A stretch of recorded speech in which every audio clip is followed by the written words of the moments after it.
Welcome to the National Newspaper Publishers Association's Let It Be Known. Kavon Ward started her advocacy for Bruce's Beach on Juneteenth 2020 to shed light on Black history in Manhattan Beach, specifically the land stolen from Black landowners Willa and Charles Bruce. In large part because of Kavon's relentless advocacy, the Bruce's heirs made history as the first African Americans to have their lands returned to them after it was stolen. Kavon discusses what justice for the Bruce family means and what reparations for Black and Indigenous people look like as it pertains to America making amends for stealing Black and Indigenous land. Kavon, who founded a group called Justice for Bruce's Beach in June 2020 to support the family's calls for restitution, has spoken out about the family's recent decision to sell the land back to the county for $20 million. She joins us now. Kavon, thanks for joining. Hi, thank you for having me. We appreciate it. Let me just right off the bat, I read where you said that you did not believe the Bruce family would find peace in their decision to part with the land. Could you expand on that just a little bit? I think that was not what I said. Okay, so I think somebody it was misquoted. It was quoted incorrectly, I believe, in the Washington Post. What I said is something to the extent that, when justice is served, there should be some peace. And unfortunately, I did not believe that the Bruces would find peace taking up space in a racist Manhattan Beach. And that is indicative of the fact that despite them having the land back, they did not have the control to do what they wanted to do with the land. The zoning laws prevented them from doing that. And the city of Manhattan Beach has the power to change that, and they will not do it. In fact, they have not even apologized to the Bruce family. Yeah, and that's a big issue that they haven't offered any type of apologies. Talk about why that too is important. I mean, folks in the family say, we don't need an apology. We just need them to do the right thing. But for me, I think an apology is important for them, right? Like apologizing, not just acknowledging what the city of Manhattan Beach did and continues to do as it relates to just oppressing Black people and being anti-Black. I think saying I'm sorry it starts the healing process. Yeah. And hearing I'm sorry, whether folks realize it or not, does something to the spirit and to the soul. And so I think that if we're going to start making amends and making sure that we are doing the right thing for Black people, at the very least, Black people need to hear an apology, need to hear that, yes, the country did this to you all. The country continues to do this to you all. And we apologize. And when we apologize, what we mean is that we won't do it again and that we will make amends in a way that you feel comfortable. The people who have been harmed feel comfortable. Yeah, and Kavon is also the founder, we should mention, of Where Is My Land, an organization that seeks to help secure restitution for Black families who have had their lands taken from them. And we know that throughout history, a whole lot of land has been taken and stolen from African Americans. Let's talk a little bit about the Bruce property, because I know it consists of, at least reportedly, because again, your quote in the Washington Post and what you just explained, it's a totally different meaning. So let's get it straight. And that's what the Black press is. That's what we do, right? We want truth. And so the Bruce property consists, we understand, of two adjacent beachfront lots. And Mrs. Bruce purchased one of them in 1912. So this goes back a long way, right? Yes, absolutely, it does. And what they did is when they bought that first plot of land, they established a small business there so that they could earn enough money to buy a second plot of land and ultimately create this beachfront resort, not just for Black people. It just so happened that Black people were the ones who were denied access to beachfront property up and down the coast. And so that was the safe haven for Black folks. But it was never a space where they were like, this is just for Black people. All were welcome. And so, yes, that is essentially what happened. And now, the two plots of land, and I want to clear something up as well. I think people think that, the Bruces sold all this land. And a lot of people think that it is the park, what is now named Bruce's Beach Park, that belongs to the Bruces. And that is just not the case. Bruce's Beach Park is still owned by the city of Manhattan Beach. The 2 plots of land the Bruces owned are closer to the water. They're on the Strand between 26th and 27th Street in Manhattan Beach. And what sits on those 2 plots of land right now is a lifeguard training facility. And so it is their land was not the whole block. It's just 2 plots of land underneath that the lifeguard training facility sits on. It's not even the entire lifeguard training facility. And can you briefly tell us who were the Bruces? A little bit about the Bruces. Absolutely. They were Black entrepreneurs.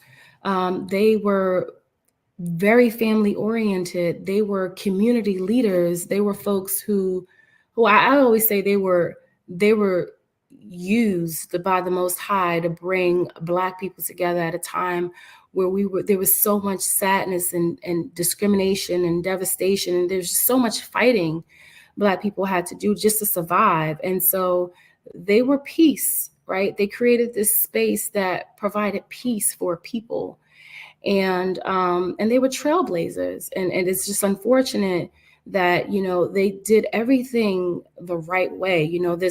People always tell us that we need to pull ourselves up by our bootstraps. Right. And they did, right? They probably didn't even own boots, but they pulled themselves up.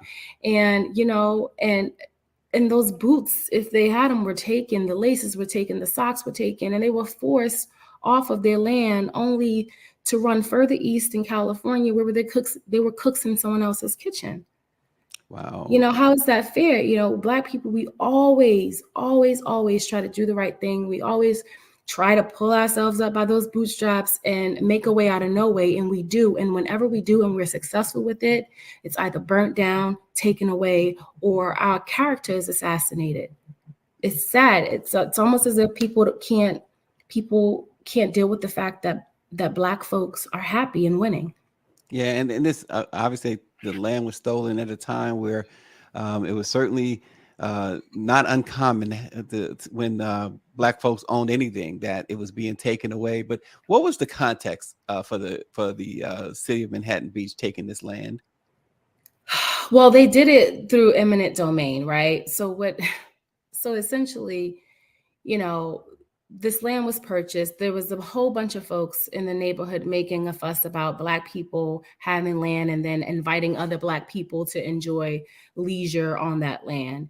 And so the KKK involved, there were all these 24-hour calling campaigns where, Charles and Willa Bruce were being called and threatened and harassed and told that they need to leave their property or they were going to die or they were going to be harmed. And, the city of Manhattan Beach partook in that. And they created these 10-minute parking meters that made it impossible for anyone to get out of their car, sit, relax, enjoy. And you know what I'm saying? There were 10-minute parking meters. The access to the beach was roped off to the point where people had to walk a half a mile in either direction to get to the water. Wow. So they created all of these hurdles and barriers for Black people to just relax and enjoy the ocean, the ocean that was given to us by God. And then, once Charles and Willa Bruce, they didn't back down. And it wasn't like they said, you know what, I'm just going to take the $1,400 and leave. They fought. They didn't want to do it. And then when there was this resistance and they didn't want to willingly leave, the land was condemned. And then it was taken. Yeah, they gave them about $1,425. And then they ultimately condemned the land and took it through eminent domain and said they needed it for a public purpose. They needed to build a park, and there was never a park built on that land. Wow. And so all these years, this issue has been out there, and then you stepped in. Share a little bit about that. When you stepped in, what was the motivating factor? How did you get connected to this? It was so crazy. I shortly after George Floyd was murdered. And then, of course, we were dealing with COVID, so we were all confined to our homes. And I think for me, I was looking for community, right? I used to be what my friends used to call me, a poetic activist on the East Coast when I lived on the East Coast. So I would always write poetry about just how Black lives don't matter and the murder of Black unarmed people. And so when I saw what happened to George Floyd, I went to that space of anger again. And I looked for community, and I tried to find it on, different mom groups and things of that nature. But then I remember when I started posting on those mom groups, my posts were being deleted. Other Black moms' posts were being deleted. So we decided to create our own group called Anti-Racist Moms Around the South Bay. And prior to creating that group, 2 different people sent me a blog post about Bruce's Beach. And the thing that, I thought was like, how did I not know about this? And I live in Manhattan Beach, right? How do I not know? So it was clearly hidden on purpose. And so when I learned about it, the group and I decided to have a picnic to just illuminate what had happened to them and just to educate people within the community about what happened to Black lives in that particular community. And then on that day, Patricia and Vivian Bruce, who were cousins, they came to the picnic. And then Spirit just moved me to say, like, there were conversations about whether or not the inaccurate plaque that sits in Bruce's Beach Park should be swapped out if that's what I wanted to see and what the group wanted to see. And then Spirit moved me to just say, I want to see the plaque change, and I want to see policy change that would deed the land back to the Bruce family. And so from that moment on, I just moved in that direction and started to figure out ways and strategies to make that happen. And here we are. Yeah. And so they hadn't thought about that part of it at that point, about figuring it out how to get it back? No, I don't know that. No, I remember there was this whole push to get the name changed to Bruce's Beach, the name of the park changed, and that they were successful with that. But when I spoke to one of the family members who had been doing research on it, I think there was just like this desire to get some type of financial justice from the city of Manhattan Beach. And I don't think that it ever occurred to anyone to demand that the land be returned, because something like it that had never never happened before, right? Yeah. And so that's why I always say, and it wasn't like I was this genius and said, I want to get the land back. It was like I said, it was Spirit, something in me, the Most High working through me to say that and then move in that direction. So. And that's important too. When what you just saying, you're talking about plaques and maybe the right plaque or maybe this or that, more less tangible things or things that will just be reminders. But it's very performative, right? Yeah. And so your thinking was, we need to move beyond this. We need to look at the big picture, and we really need to get some sort of reparations or justice or somehow, right? And that mindset seems to be where we need to collectively be. Right. I agree. Yeah. And so some people say that with this $20 million, and not the $20 million, let me backtrack. Some people are saying that getting the land back was a sort of reparations, or at least an important part of the reparation struggle. What do you say to that? I mean, I am very conscious about not trying to lump that part of it up into reparations, and as it relates to what society believes reparation is and what the historical definition of it is, right? Because and the only reason why I say that is because not only does that family deserve, and other families who have had land stolen from them deserve to reclaim their land, right? So that's land reclamation. They also deserve to get reparations, right? Whatever that might be, that that the state of California decides or that the U.S. decides, right? So there's 2 separate pots that they should be drawing from, like a civil court, right? Compensatory and punitive, right? Right. I mean, and that's all that they should get, that for the land taken, and they should also get that for being the descendants of enslaved folks, right? That's what I'm saying, right? Like there's a pot of money that all descendants of enslaved folks should get, or a pot of repair that all descendants of enslaved folks should get, right? And then there's separate pots for people who have had their land stolen. And so don't think that just because you're giving stolen land back that they shouldn't be able to have access to that other pot. Right. So Right. it's an and for me, not an or. And the fact that you were instrumental, and instrumental might even be putting it lightly, but you were instrumental in making this happen. Um, there's, as we've been speaking, there are so many cases. Is this just the beginning for you?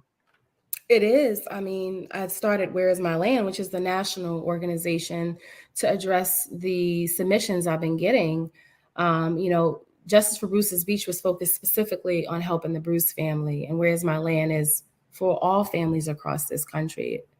And so, yes, right now we have close to 500 claims. So I don't imagine that I'll be done anytime in my lifetime. So I'm And just where are getting some of, started. can you tell us where some of these claims are? We've They're not got all in claims. California, are they? No, we've got several other claims in California, but we also have claims in Texas. We have claims in Mississippi, South Carolina, North Carolina, Georgia. We've got claims in Alabama. We've got claims even on the East Coast where people don't think it was that paramount. We have it in, I think, some cases in Virginia, Mm-hmm. It would stand to reason Maryland. that Yeah, the South, right? yeah, right. I mean, so it's all over. It's Hmm. all over. So we do have our work cut out for us. And this was a case, as you've already stated, they tried to force the Bruces out. Then the 10-cent meter was really, you had me there. But this eminent domain. But there has been other tactics throughout the centuries, the decades, the centuries of how land has been stolen from African Americans. Can you talk a little bit about the various ways? I mean, one of the things that I constantly am just like upset and surprised about is the fact that like we are in communications with family who actually have deeds to their land, who have proof that they own this land, and still the courts were okay with the land being taken from them. We've got cases where big oil companies saw that the Black land was sat on oil and literally just used threats and death threats to remove them from their land, and they just took over, right? And a lot of these cases, people felt like they needed to leave because they feared for their lives and their families' lives, and so they left. Other ways it was done, it was through trickery, right? Like trickery. Let me have you move over here so you can do some work and earn some money for your family. Knowing that they were going to try to take the land, knowing that the family wasn't going to be on the land because they were somewhere else doing work, making sure that the courts mailed letters to them at the old address so that they couldn't answer to them. And the next thing you know, their land is gone. Wow. We've got fraudulent paperwork signed. Yeah, I mean, there's just so many ways that we've been done wrong and ripped off, and it's just ridiculous and upsetting. Yeah, and perhaps that's one of the bigger obstacles in this country to reparations, right? The fact that it would have to be some admitting of some nefarious criminal behavior that many just don't want to own up to, right? Right. I mean, and it's more than just admitting. That's the first part. Yeah, admit. Mm-hmm. Okay. Now, how do you feel about it? Are you sorry? Are you apologetic about it? And if you are, what do you plan to do to make it better? How do you plan to right this wrong? If you're not, then if you're not sorry about it, then you need to dig deep down within yourself and really think about that.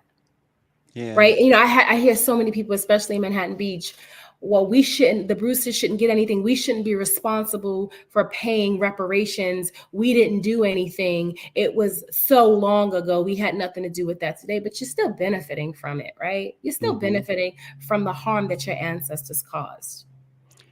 That is a great point. Because you're right. You hear that a lot.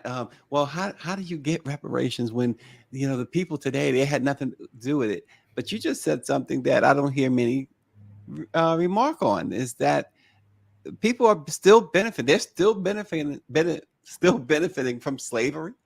They're still benefiting from all of the A Jim failed Crow laws. Reconstruction, right? A failed Reconstruction era that they're benefiting from. You still got white people benefiting from what is it called when they set aside a certain amount of slots for African Americans to be able to take advantage of? What is it called? It was something that was, but I forget what it was called, but white people still benefit, white women specifically still benefit from that. And it's just so sad because it's like every time we get something or we are, our harm has been acknowledged and there's some policy change that benefits Black people, white people always try to figure out a way to benefit from it. Yeah. There's always some loophole for them to be able to take advantage of it. And there's always an issue when we try to center the fight for Black lives and Black land. Everyone's always asking, well, what about these people? What about those people? But no one's asking those people, what about Black people when they take up their fights? Yeah. And so I'm just so tired of everybody of having to apologize for fighting solely for Black lives and Black land. I'm not going to apologize for it. It is something that no one was addressing because it's always the BIPOC, Black, and we always have to be included and lumped in with everyone else. But for Black Lives Matter, there wouldn't have been, just this centering of Black lives specifically without it being lumped up in something else. Yeah. That again, a statement so true.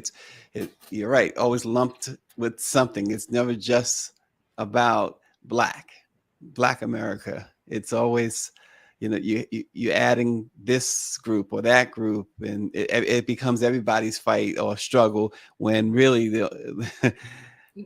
boy, oh boy, I'm starting to preach, right?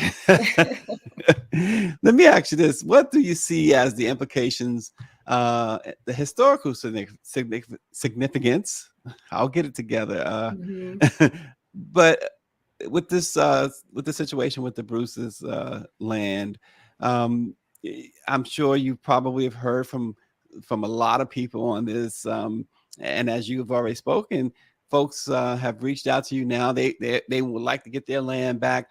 But the significance of this, talk about that in the context that they not only did they get the land back, but they were able to turn around and whether people agree with them or not for selling it back to Manhattan Beach, they did, and it's $20 million. Well, I just want to correct something. They did not sell it back to Manhattan Beach. They sold it back to LA County because LA County owned those 2 plots of land. Yeah. The city of Manhattan Beach has yet to do anything to remedy the past harms they did to that family. Yeah. The city of Manhattan Beach are cowards in my eyes. Yeah. So they don't get to take any credit for any of this, right? At all. The county did the right thing. Right. And selling it back to the county. Like I said, there are some, I've read some people, they have mixed feelings about it, but it really doesn't that just come down to the fact that you have this asset and they're free to do. The point was that they were free to do what they should have been free to do what they wanted with this land from the get-go. Right. They should have. And now they're free to do what they want to do with it now. I mean, like you said, everybody doesn't agree with it.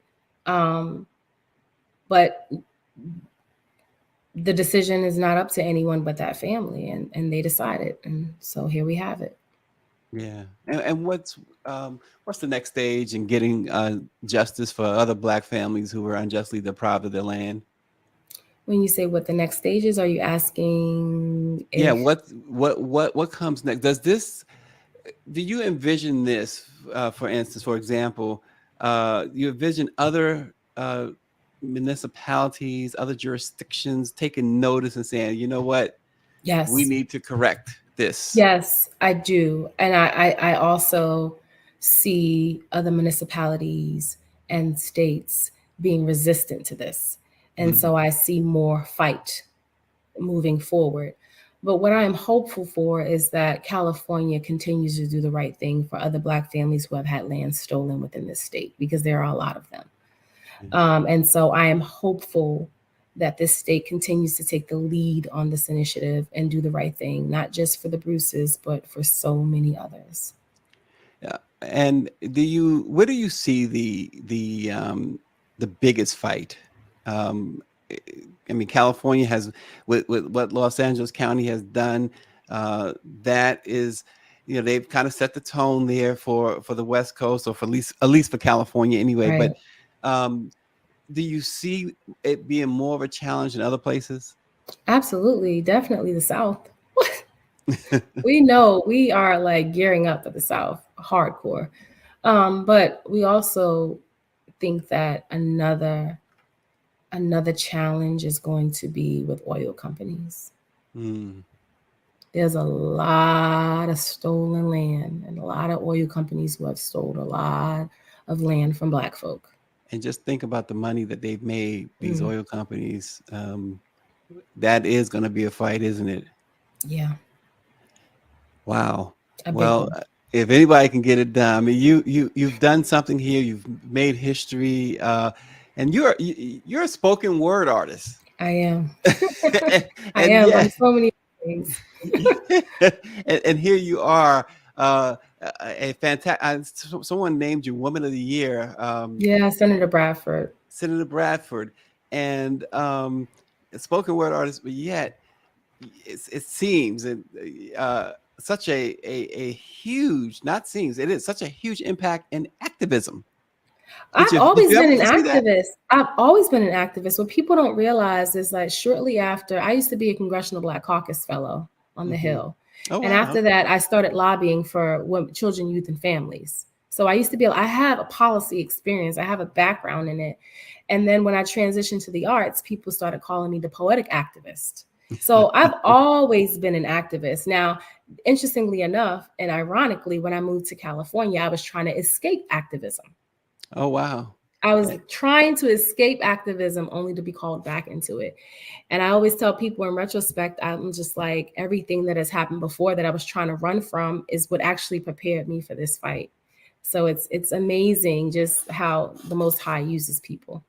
Yeah, well, and you said you was running from it.